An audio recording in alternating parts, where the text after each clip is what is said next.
We'll have 5 minutes to take a look at the second topic, which is Myanmar. It's a death of democracy, where tens of thousands of Myanmars are protesting for a second day in the main city, denouncing a military coup and demanding the release of elected leader Aung San Suu Kyi, and thwarting the military's attempt to stop anti-coup rallies by imposing internet shutdown, even though the internet was restored partially today.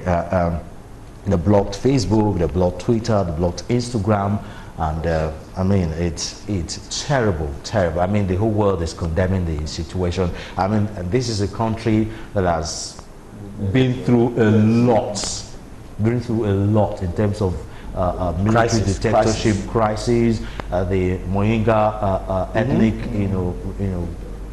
cleansing, yes. As it were. We have your view on that. You see, I don't know why in this age some people are still trying to go back to the Stone Age. Military coup is no longer in vogue. I mean, it's not it is no longer in vogue. What is going on again? And I cannot see this particular coup succeeding. I mean, but they have succeeded. Well, for the time being, okay. It is when the people keep quiet. When they have people that they are going to rule over, keeping quiet, that is when we will say that they have succeeded. Because, this crisis started immediately. The protest just was pockets of protest before the thing went into full bloom. Gathered momentum. The masses are now on the street. Now there are tens of thousands of people on the street protesting that they must release their democratically elected members. That they must, the president and all that, they must go back to the barracks and allow those who they had actually given their mandate to rule them to take over the mantle of leadership. I think this is what should be done. The international community should start up, rise up immediately and ensure that they support the masses to flush out these military people so that they don't take over the reign of government. If the international community keeps quiet because of sovereignty, because of one thing or the other, we are going to see a serious ripple effect subsequently. Because once it succeeds in that place, before you know it, another country, there will be another one and all that. So the present set of things, the technology that we have now, does not support coup again. It does not support military rule again. It's not possible for you to now lord over people that, like in those days that Abacha was always decreeing, would say one thing and the other, and then the whole people would say, yes, you are his lordship. Nobody else has the power apart from you and God and all that. So it's no longer like that. We now have democracy in virtually all the countries of the world, and the moment somebody wakes up as a military man and decides to plan a coup, he should expect to see resistance, and he should expect that if at the end of the day that coup fails, that he goes in for it. So I believe that the national international community should wake up now and ensure that this coup does not succeed. Okay, let me have it. It's a pitiable situation, but let me even a man that flagrantly goes against the constitution is also carrying out a coup on democracy. If the police act and the constitution says the police IG should leave at certain time, and the man flagrantly in the presence of everybody is saying, no, I want this man to continue, what is that? I mean, he's practically been described as a military ruler in Agbada. Is it because he's not carrying a gun? What's the difference? Can you go back to Myanmar now? No, let's call a spade a spade. Okay. It is a terrible situation, but these are the kind of things that cause coups. What we are facing in Nigeria. They have to revert back to democracy. That's the only government that can work for the people, although ours is not working, as far as I'm concerned. Because glaring things that should happen are not happening. So that's all I have to say. It's a pitiable situation. The international community needs to rise up. In fact, they should rise up for presidents that violate the constitution, not people that carry arms to take over government. That's all I have to say. And I mean, it's so unfortunate for Aung San Suu Kyi. I mean, she's practically suffered the most. I mean, Yes. she's been in and out of prison, all in the fight for democracy, and she finally succeeded.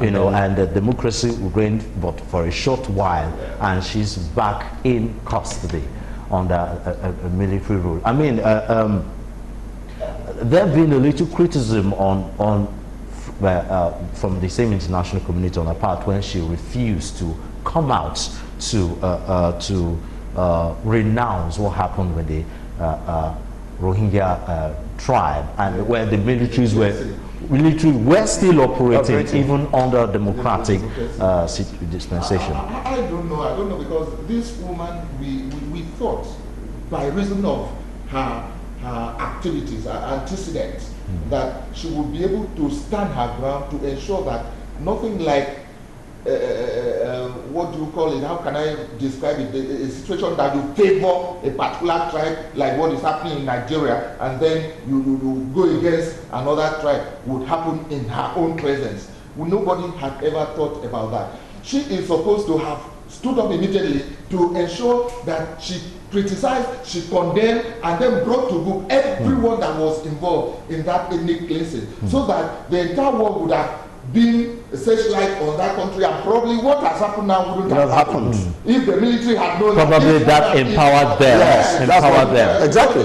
This happened and you did nothing. So definitely they will want to do more and more and more. So I sympathize with the woman, but unfortunately, what has happened now cannot give vent to a military coup. A military coup. That is not the reason that these people should have taken over the power. They have to go back. They have to hand over and go back. In fact, what they should be doing now is to look for somebody that will come and plead with the government, and plead with the people not to execute them after handing over the government. So what can the international community do other No, than they can do a lot. condemn? There was a country, I I can't remember the name of the country, that one 25-year-old boy in the military took over government, and just I think last year, or the last 2 years, and the international community came up and said, no, you have to hand over. You have to hand over. Look, these are human beings, and then they cannot be greater than the whole country. They cannot be greater than the whole world. If the international community comes in, puts their foot down, I am sure something will happen. Sanctions. I am sure something will happen. That's it, of course. That's once they release serious sanctions, economic. Nobody trades with them and all, and they don't travel. You can't travel anywhere. Get them together. We'll see that. But military, leaders really don't care about sanctions. No, I mean, we have that in Nigeria. They need arms and ammunition. They don't produce arms. Yes, but they are not getting. They are not getting food. Assistance they are supposed to get from outside. When they are not getting what they need from the neighbors, they will definitely know that it's not easy to live. Okay. This is where we'll stop for today. Thank you so much for Barrister Mike Umonan, a legal practitioner, and of course Barrister James Onuniwu. I will find you if you do not pronounce my name properly. I got it this time. You didn't get it. Ononiwu. Ononiwu. Yeah, okay, noted. I will make the same mistake next time. Thank you so much for your time. Thank you for staying tuned to Galactic Television on democracy and the rule of law. Next week Sunday is another day on the same station at 1 o'clock. I remain yours sincerely, Solomon Offem. Good afternoon.